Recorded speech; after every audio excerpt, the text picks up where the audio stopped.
Meus irmãos, antes da palavra de Deus, vamos a alguns recadinhos e pedidos de oração. O pastor Isaías está juntamente com a sua família viajando para São Paulo, na capital, porque eles estão lá para resolver algumas pendências familiares que precisam ser resolvidas lá.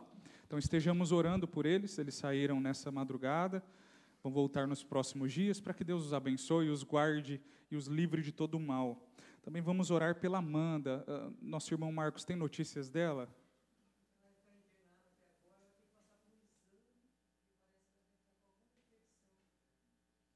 Nós vamos clamar a Deus pela vida da Amanda, meus irmãos.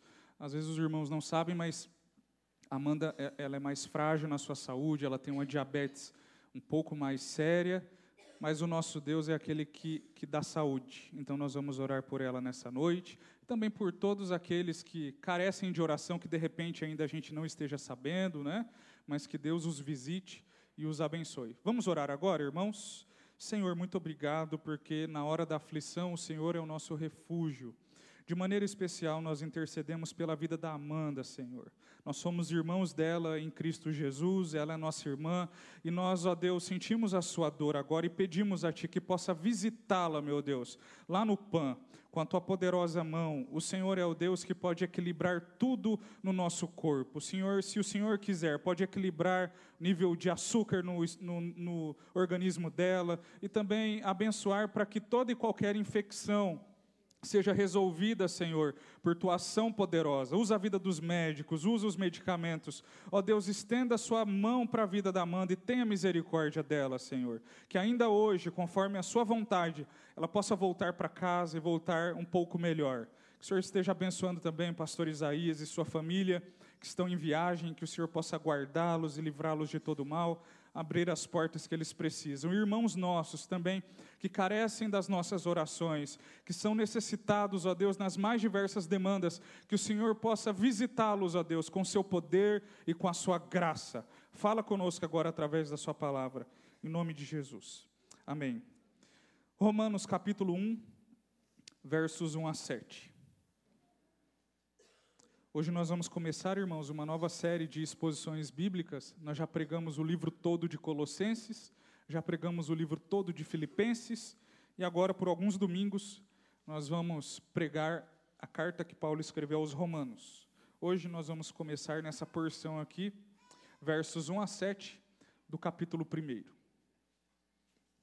Então os irmãos podem, nessas próximas semanas, estar lendo a carta de Romanos para se habituar melhor com ela e entendê-la melhor na medida em que nós pregamos a palavra de Deus. Muito bem. A Escritura diz assim, Romanos capítulo 1, versos 1 a 7. Paulo, servo de Jesus Cristo, chamado para ser apóstolo, separado para o Evangelho de Deus, o qual foi por Deus outrora prometido por intermédio dos seus profetas nas Sagradas Escrituras, com respeito a seu filho, o qual, segundo a carne, veio da descendência de Davi, e foi designado Filho de Deus com poder, segundo o Espírito de santidade pela ressurreição dos mortos, a saber, Jesus Cristo nosso Senhor, por intermédio de quem viemos a receber graça e apostolado, por amor do seu nome, para a obediência por fé entre todos os gentios, de cujo número sois também vós, chamados para serdes de Jesus Cristo. A todos os amados de Deus que estáis em Roma, chamados para serdes santos, graça a vós outros e paz, da parte de Deus nosso Pai e do Senhor Jesus Cristo. Amém. A palavra evangelho é uma das palavras que mais aparecem na carta que Paulo escreveu aos Romanos. Mas é interessante notar, irmãos, que não apenas a palavra aparece na carta que ele escreveu aos Romanos, bem como o conceito do evangelho aparece em toda a carta, do começo ao fim. Nos 16 capítulos nós vemos o apóstolo Paulo se preocupando em falar do evangelho de Jesus. Ele gasta tempo, ele investe as suas palavras e a sua sabedoria e conhecimento, mediante a ação do Espírito, para que pudesse transmitir o evangelho. Alguém já disse que se todos os livros da Bíblia não existissem, e existisse apenas a carta que Paulo escreveu aos Romanos, nós teríamos o suficiente para que nós pudéssemos entender toda a palavra de Deus. E aqui nós nos encontramos diante de uma porção bíblica, onde mais uma vez o Evangelho é tratado pelo apóstolo. É interessante notar que, se por toda a carta ele fala do Evangelho, de que outra maneira ele deveria começar a carta, senão falando das boas novas. Meus irmãos, quando nós pensamos em boas notícias, o que mais nós queremos é compartilhar com as pessoas, não é mesmo? Compartilhar boas notícias é muito bom. Às vezes, quando compartilhamos pedidos de oração, como o que acabamos de pedir para a igreja fazer, o nosso coração dói, nós ficamos temerosos, mas confiantes em Deus também. Porém, quando nós compartilhamos boas notícias, nós temos motivos para nos alegrar. Nós sorrimos, nos abraçamos e louvamos a Deus, porque boas notícias nos foram transmitidas. E o Evangelho é a boa notícia de Deus para nós. O Evangelho é a boa notícia de que o Senhor veio até a nossa direção para nos salvar. O Evangelho é a boa notícia da parte de Deus, mostrando-nos que Ele não nos deixou no estado de escuridão e morte para toda a eternidade. Pelo contrário, por meio do Seu Filho, Ele veio até a nossa direção para nos salvar. Por isso, quando nós olhamos para essa porção bíblica, irmãos, nós podemos fazer a seguinte afirmação, que o Evangelho de Jesus é o poder de Deus. O Evangelho de Jesus é o poder de Deus para as nossas vidas. Tanto é o poder de Deus para as nossas vidas, que no próprio capítulo 1, no verso 16, o apóstolo Paulo vai nos dizer que o Evangelho é o poder de Deus para a salvação de todo aquele que nele crê. Primeiro do grego, primeiro do judeu, depois do gentio. Veja, irmãos, o Evangelho é esse poder da parte de Deus, que salva pecadores. A prova disso é que eu estou aqui e os irmãos também. A prova disso é que nós nos reunimos neste domingo para juntos confessarmos com a nossa boca, publicamente, por meio dos cânticos, por meio das orações, e agora ouvindo a sua palavra, que cremos no Evangelho e que esse mesmo Evangelho nos transformou. Vamos ver então como o Evangelho, que é o poder de Deus, é construído pelo apóstolo Paulo e nos é revelado nesses 7 primeiros versos. Eu quero mostrar para os irmãos, de acordo com a palavra do Senhor, 5 motivos pelos quais o Evangelho é o poder de Deus na nossa vida. Primeiro motivo, irmãos, versículo 1. O apóstolo Paulo vai nos mostrar, sob os seus seguintes argumentos, a seguinte verdade, que o Evangelho de Jesus, que é o poder de Deus para nós, esse bendito Evangelho procede de Deus. A primeira coisa que nós temos que aprender é que o Evangelho procede de Deus. Versículo 1. Paulo, servo de Jesus Cristo, chamado para ser apóstolo, separado para o Evangelho de Deus. Veja, o apóstolo está se dirigindo à igreja de Roma, e ele separa 3 palavras aqui que eu quero destacar para os irmãos. Ele diz que ele é servo de Jesus Cristo, que ele foi chamado para ser apóstolo, e que ele foi separado para o Evangelho de Deus. Veja, todo o serviço apostólico pelo qual Paulo estava prestando à igreja do mundo da época, acontecia tão e somente pelo fato, irmãos, do Evangelho proceder de Deus. O apóstolo não estava a serviço de uma mensagem mentirosa, enganosa, temporária ou lucrativa. Pelo contrário, o apóstolo estava a serviço de uma mensagem que transformou a sua própria vida e agora, através da sua boca e das suas ações, transformava a vida de outras pessoas também. Pensando nisso, ele se dirige à igreja de Roma dizendo assim: olha, o evangelho que eu vou compartilhar com vocês, a partir de agora, pela tinta da minha caneta, lembrem-se, é o evangelho que procede de Deus. Não foi eu quem o inventei, não foram os outros apóstolos quem inventaram, não trata-se de uma notícia mais ou menos, não trata-se de uma notícia meia boca, mas trata-se de uma notícia que veio do alto, que veio dos céus e veio até a nossa direção. O evangelho procede de Deus, e o ato do evangelho proceder de Deus mostra-nos a sua autenticidade, mostra o quanto ele é verdadeiro, mostra o quanto nós podemos descansar nele, confiar nele, se apropriar dele e divulgá-lo para outras pessoas também. Irmãos, nós vivemos numa época onde o mundo se encontra num caos, não é verdade? Basta ligar a televisão, ouvir o rádio, ou a mesmo conversar com os conhecidos, que nós ficamos sabendo de notícias ruins e estarrecedoras, notícias que nos chocam, notícias que revelam ações maldosas das pessoas. O que pode transformar este mundo, senão o Evangelho? O que pode transformar este mundo, senão uma notícia que procede apenas de Deus? De mim mesmo eu não teria nenhuma informação, nenhuma ação que pudesse transformar esse mundo caótico. E nem mesmo os irmãos. Nenhum de nós poderíamos, irmãos, por mais que nos esforçássemos, criar uma notícia agradável para as pessoas, a ponto de transformá-las, para que elas deixassem os seus pecados. Mas aí vem Deus, o soberano Senhor, o sábio Deus, e da parte dele mesmo nos enviou uma bendita notícia, a notícia que foi encarnada na pessoa do seu Filho, que veio até a nossa direção, a fim de transformar o nosso coração, e ao nos transformar, nos fazer, irmãos, neste mundo escuro, luz, para aqueles que habitam ainda nas trevas. E por que tudo isso é possível? Porque o Evangelho procede de Deus, e se procede de Deus, é verdadeiro. Se procede de Deus, é eterno. Se procede de Deus, podemos confiar. Se procede de Deus, Ele transforma mesmo. Qual é a prova disso? Ele nos transformou, irmãos. Há alguma pessoa que conhecemos que teremos a ousadia de dizer: esse daí, Deus não é palho. Deus não pode com este. Deus jamais conseguiria transformar o coração desse indivíduo, uma vez que ele é muito maldoso. Ora, irmãos, basta que olhemos no espelho e vejamos o quanto nós éramos maus e pecadores, e agora, pelo poder desse Evangelho que procede de Deus, Ele nos transformou, e isso nos habilita e nos encoraja para a evangelização. Por que então nós podemos afirmar que o Evangelho de Jesus é o poder de Deus? Porque, em primeiro lugar, irmãos, esse Evangelho procede de Deus. Ele transformou a nossa vida e pode transformar a vida das pessoas ao nosso redor. Foi para isso que Ele fez, com que o Evangelho chegasse até o nosso coração. Paulo está escrevendo para a igreja de Roma e está dizendo: olha, o Evangelho de Jesus é o poder de Deus. O Evangelho de Jesus é o poder de Deus porque essa boa notícia procede de Deus. Mas não apenas isso, versículo 2. O Evangelho de Jesus, que é o poder de Deus, e que procede de Deus, é o Evangelho que cumpre as promessas do próprio Deus. O Evangelho é o cumprimento das promessas de Deus.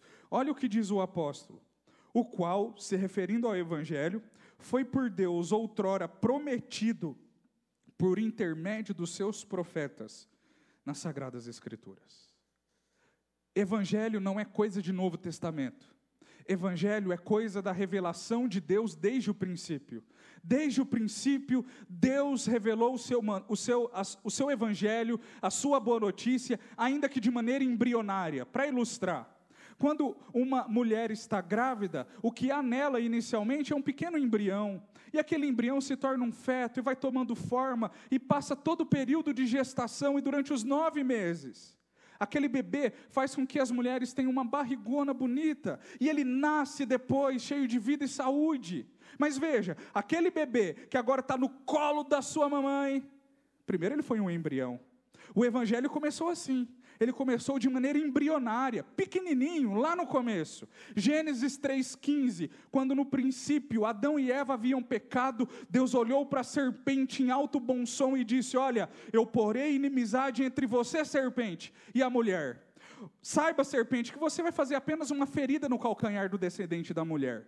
Mas fique sabendo, serpente, a serpente ali é Satanás, que o descendente da mulher há de esmagar a sua cabeça. O que temos nesse texto? O Evangelho. Ainda no livro do Gênesis, nós encontramos o Evangelho na vida de Abraão, quando Deus de maneira soberana o chama e diz a Abraão: através de você, as famílias da terra serão abençoadas. Mais à frente, Deus diz a Abraão e Sara: da sua descendência virá um menino, e desse menino eu trarei todo o meu povo. Veio Isaque, e da descendência de Isaque veio Cristo. Veja, irmãos, o Evangelho de maneira embrionária, lá no princípio, tomando forma, e foi assim, passando por todos os homens e mulheres de Deus do Antigo Testamento, passando por Moisés, por Davi, pelos profetas, até que chegamos nas páginas do Novo Testamento, e encontramos, irmãos, na plenitude dos tempos, Gálatas capítulo 4, verso 4, diz a Escritura que na plenitude dos tempos, Deus enviou o seu Filho, nascido sob a lei, nascido de mulher. Jesus veio para que o Evangelho prometido por Deus agora pudesse se cumprir. Por isso Paulo está olhando para os irmãos lá de Roma Ele está dizendo assim, sabe por que o Evangelho de Jesus é o poder de Deus? Porque o Evangelho de Jesus é o cumprimento das promessas das Sagradas Escrituras. Deus prometeu e Deus fez. Ele não é homem para que minta, nem filho do homem para que se arrependa. Ele disse que enviaria o Salvador, e o Salvador ele enviou. E o Salvador que veio na forma de homem, e morreu no lugar de vocês, para trazer salvação. É assim que Paulo está dizendo que o Evangelho de Jesus é o cumprimento das promessas de Deus. Aqui, irmãos, vai um lembrete para o nosso coração. Lembre-se, você serve um Deus que cumpre promessas. Você serve um Deus que cumpre promessas na vida do seu povo. Se Deus prometeu que um dia toda lágrima do seu olho seria enxuta, fique tranquilo, que esse dia vai chegar. Mas a boa notícia é que não vai ser nesse mundo. Nesse mundo Ele nos empresta o lenço, para que a gente enxugue as lágrimas, coloque pessoas no nosso caminho, para que a gente fique um pouco mais forte. Mas vai chegar um dia, irmãos, onde não haverá dor, não haverá morte, não haverá Satanás, não haverá mal, não haverá ninguém que poderá nos fazer sofrer. Isso é, senão, o cumprimento das promessas de Deus. Ele prometeu estar conosco todos os dias, não é mesmo? Até mesmo aqueles dias mais escuros, cinzentos, estranhos, silenciosos da vida, dolorosos da caminhada, quando pensamos que estamos sozinhos, Ele vem como num sussurro e nos faz lembrar, eu estou com você, segura bem forte na minha mão. Ah, meus irmãos, nós servimos um Deus que cumpre promessas. Veja, Ele cumpre promessas que Ele fez, tá? Ele não cumpre promessas que os homens fazem. Ele cumpre promessas que Ele mesmo fez, em nome dEle mesmo, porque Ele mesmo zela por Sua palavra.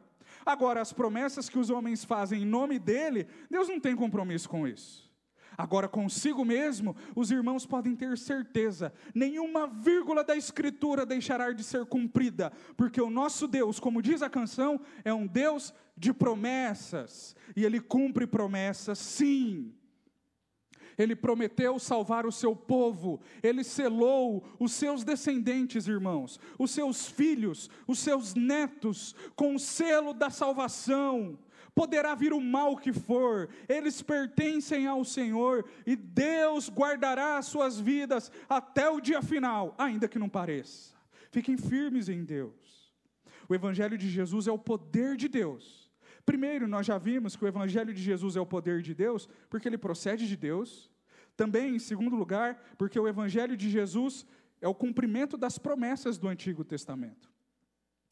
Em terceiro lugar, o Evangelho de Jesus é o poder de Deus, porque o Evangelho gira em torno da pessoa e da obra de Jesus. Versículos 3 e 4.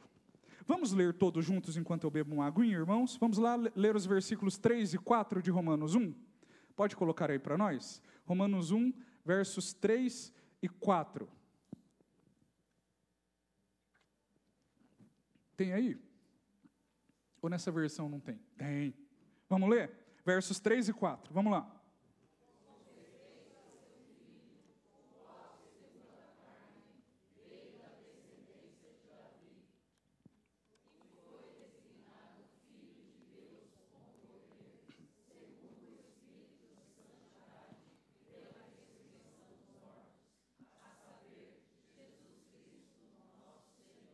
O Evangelho de Jesus gira em torno da pessoa e da obra de Jesus. Paulo está escrevendo aos Romanos e ele diz, saibam vocês que o Evangelho só é Evangelho por conta de Jesus. Ele não é apenas o personagem principal, ele é o próprio fundador do Evangelho. A mensagem está enraizada na pessoa de Cristo e na sua obra. Veja, irmãos, no versículo 3 o apóstolo diz assim, que esse Evangelho, que é o cumprimento das promessas do Antigo Testamento, eles dizem respeito ao Filho de Deus, o qual, segundo a carne, veio da descendência de Davi. Aqui nesse verso, o apóstolo está destacando a pessoa de Jesus no que diz respeito à sua humanidade, no que diz respeito a toda a sua pessoa. O apóstolo tem em sua mente abordar para a igreja que o seu Salvador não é um super-herói, Não se tratava de mais um imperador romano, de mais alguém poderoso que estava prerrogando para si autoridade para que eles fossem enganados. Não, o apóstolo está dizendo, lembrem-se, o cumprimento das promessas do Antigo Testamento dizem respeito ao Evangelho, e esse Evangelho aponta para esse Filho de Deus, que veio segundo a carne da descendência de Davi. Veja, é um mistério do Evangelho. Deus, na pessoa de Jesus, coube no ventre de uma mulher. Ela, ainda virgem, pelo poder do Espírito, concebeu o Senhor Jesus. Este, quando nasceu, o Criador dos céus e da terra, e que sustentava a própria Maria, estava sendo amamentado por ela. Eis o mistério do Evangelho. Não havia lugar para ele na hospedaria. Ele nasceu na estalagem, entre os animais, acessível a todos, cresceu em obediência, servindo seus pais. Aos 12 anos, foi numa festinha em Jerusalém, a festa da Páscoa, e ali já deu sinais de quem ele era, o Filho poderoso de Deus. E com 33 anos, iniciou o seu ministério, andando por todos os povoados e cidades, de Jerusalém à Judéia, em Caná da Galileia, na Samaria, pregando o evangelho do reino, curando os enfermos, abençoando as pessoas, trazendo as boas novas. O Senhor Jesus andou entre nós, demonstrando a sua identidade, a sua humanidade, e tudo isso foi muito humilhante para ele.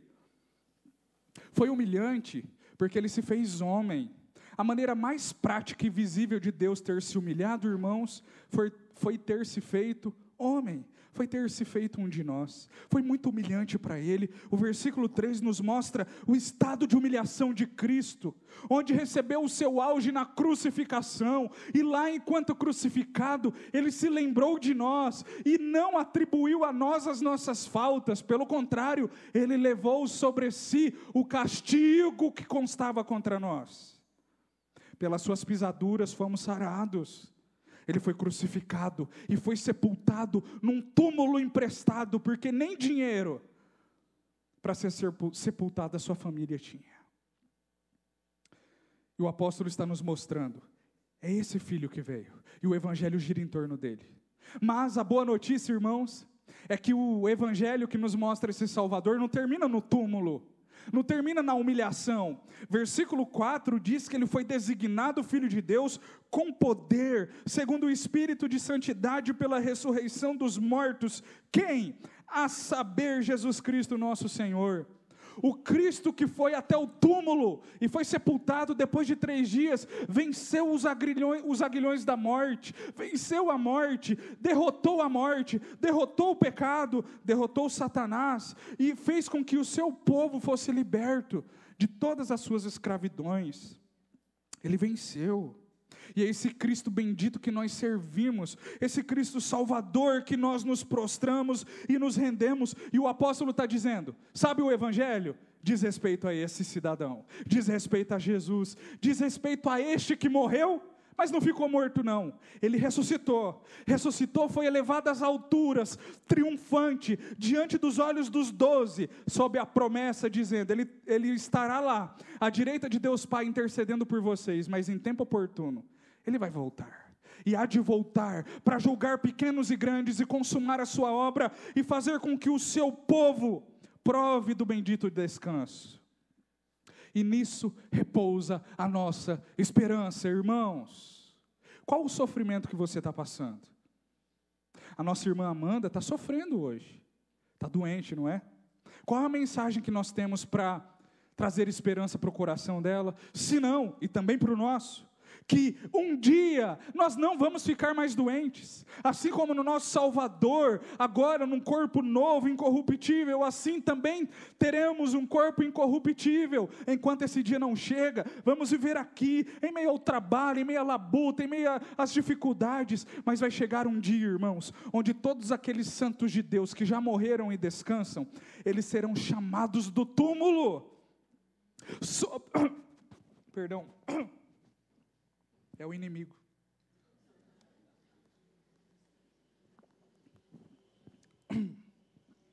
Eu, quando fico empolgado, eu falo demais. Culpa dos céus. Já viu o ditado, né? Diga-me com quem andas, eu direi quem és. Não é culpa dele não, irmãos, eu sou tagarela mesmo. E hoje eu falei demais, a gente teve um almoço em família, eu devia ter economizado minha voz. Falhou, mas vamos lá.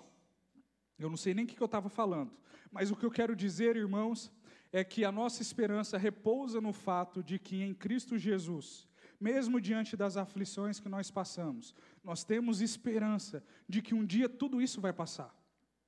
Os santos de Deus, eu acho que era isso que eu estava falando, que morreram e estão mortos lá no sepulcro, Deus há de ressuscitá-los no último dia, e nós, os vivos, seremos transformados. Enquanto esse dia não chega, o que nos traz esperança é que o Evangelho, essa boa notícia, ela depende de Jesus, ela não depende de mim, porque minha voz falha e daqui a pouco a minha vida vai falhar. Não depende de nós, depende exclusivamente do Filho de Deus. Estamos no ano de 2025. Eu não sei até quando o mundo vai existir, mas até quando ele existir, o Evangelho sempre girará em torno da mesma pessoa, do Senhor Jesus, do Cristo ressurreto.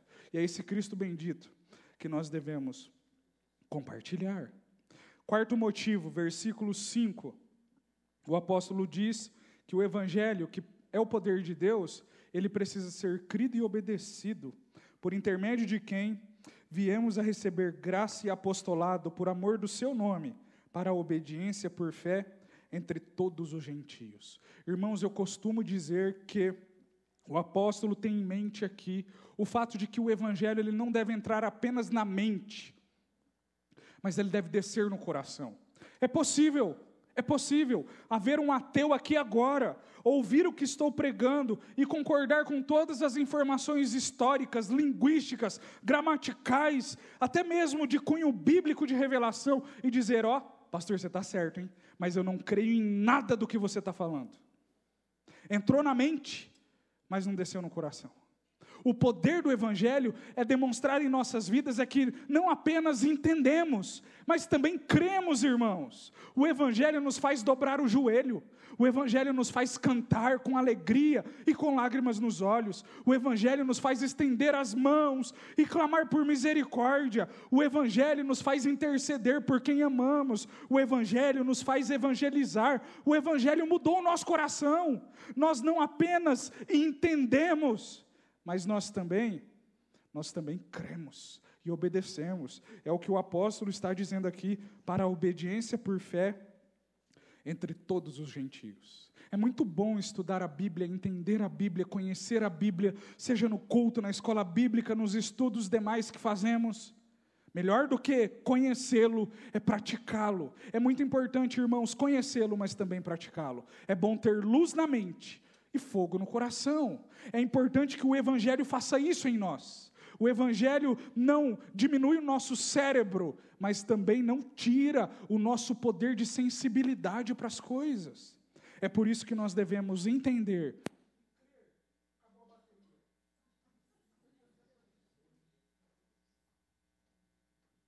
Tem outra aqui.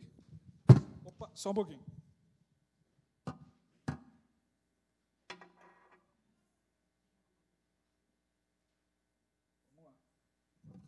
Se eu tivesse que pregar no gogó, eu estava frito, irmãos.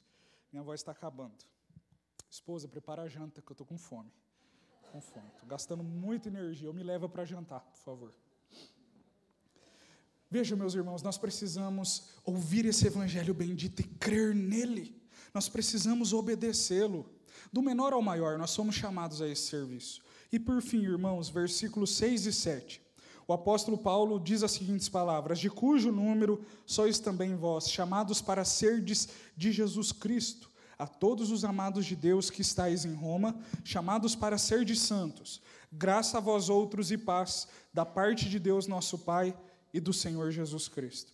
O quinto motivo pelo qual o Evangelho de Jesus é o poder de Deus, irmãos, é que o Evangelho de Jesus, esse bendito Evangelho, ele nos insere na família da fé.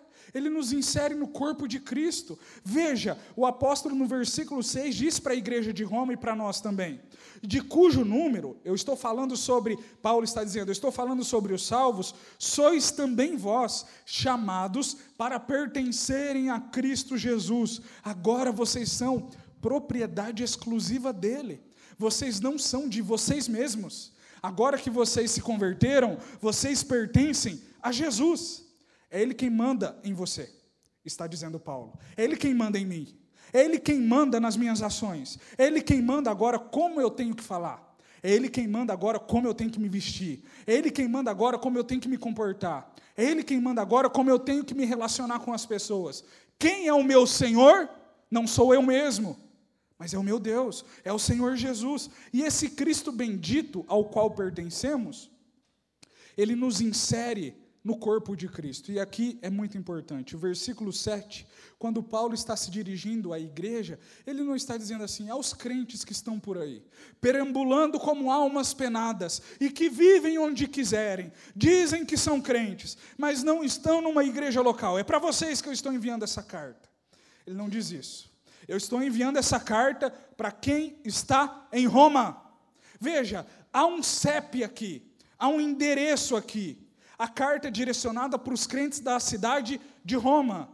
E aqui o aprendizado que temos, irmãos, é que precisamos pertencer a uma igreja local.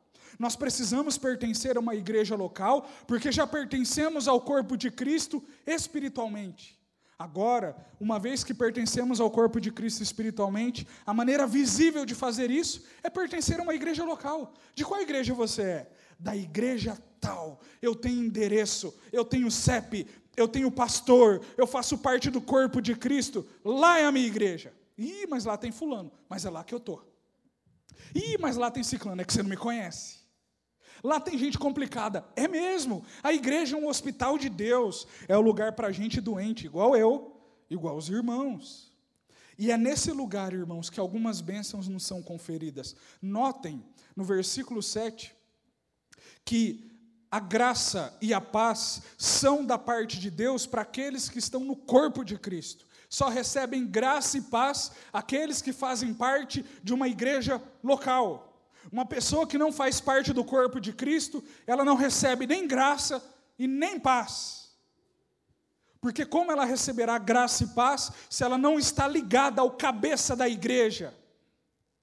É por isso, irmãos, que nós não podemos negociar o fato de pertencermos a uma igreja local. A igreja, irmãos, jamais será perfeita, porque nós estamos aqui. Enquanto nós estivermos aqui, a igreja vai ser imperfeita, nós vamos vacilar no nosso trabalho, nós vamos deixar a desejar às vezes. Nós nos esforçamos, nós nos preparamos, nós oramos, estudamos e vamos e fazemos, mas ainda assim é muito pouco, pensando no que Cristo já fez por nós. Mas ainda assim, a igreja não é dispensável.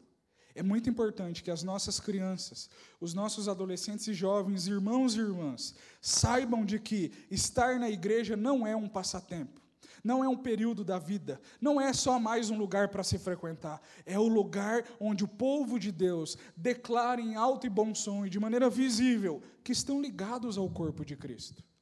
Qual é o nosso endereço? O nosso endereço é aqui. Estamos em Cristo e por estarmos nele, nós podemos estar nessa igreja local. Que privilégio, não? Paulo está dizendo, o evangelho de Jesus faz com que vocês se tornem povo de Deus. Só uma maneira de se tornar povo de Deus, via evangelho de Jesus. De repente, irmãos, você lida com pessoas que têm essa dificuldade de entendimento. Ore bastante, porque se Deus abriu o meu entendimento e o seu, o que é para ele abrir o entendimento de qualquer outra pessoa que pensa que não é bom estar na igreja? Irmãos, nós precisamos orar, porque o evangelho é a boa notícia de Deus. O evangelho é o poder de Jesus. E por ser o poder de Jesus, nós podemos orar, evangelizar, trabalhar e fazer todas as coisas em nome dele, porque a boa notícia que nós transmitimos não parte de nós mesmos, ela é de Deus. O evangelho, irmãos, e o compartilhar dele se assemelha a um mendigo que encontrou comida contando para os outros onde ele encontrou aquela refeição. Nós somos esses que encontrou o pão da vida. E agora a gente tem que encontrar para todo mundo onde tem esse pão bendito que sacia a fome da alma. Que Deus nos conduza nas pregações na carta aos Romanos, fazendo com que o nosso coração, irmãos, jamais se esqueça que o evangelho de Jesus é o poder de Deus. Nós vimos os 5 motivos pelos quais isso é verdadeiro. Na medida em que nós caminharmos nas exposições, nós vamos aprendendo ainda mais conforme a palavra de Deus ainda nos mostra. Vamos orar? Você pode colocar-se em pé?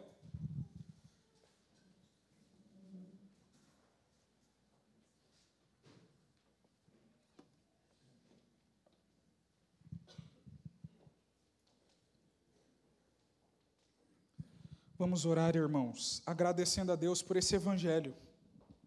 Você vai voltar para casa hoje levando uma boa notícia. Que essa boa notícia continue tocando o seu coração e te movendo no serviço a Deus. Compartilhe essa boa notícia com alguém essa semana, do seu jeitinho mesmo, conforme o dom que Deus lhe conferiu, com as suas ações, com as suas palavras. Senhor, obrigado pela boa notícia do evangelho.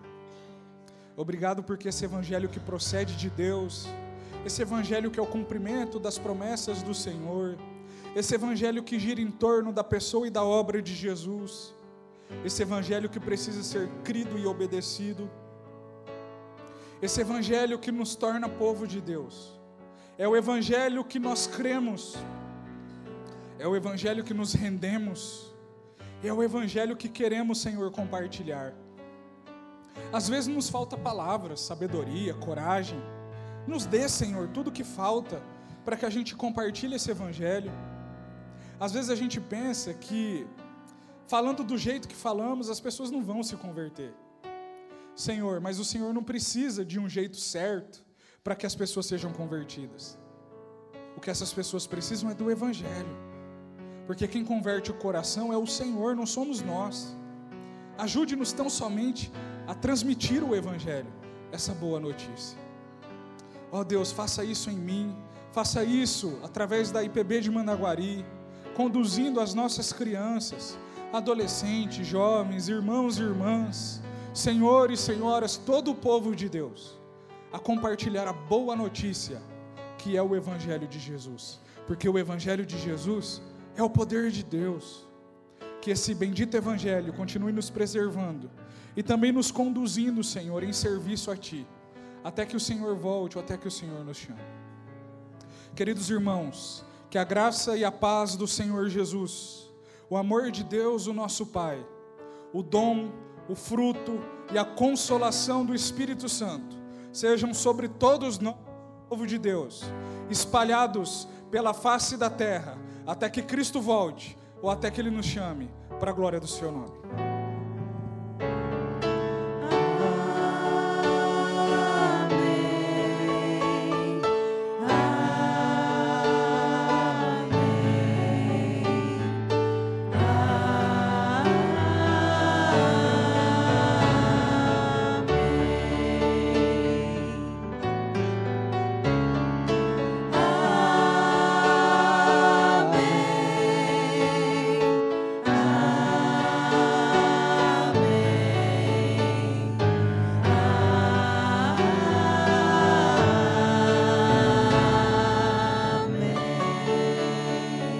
Amém, irmãos. Deus abençoe. Boa semana.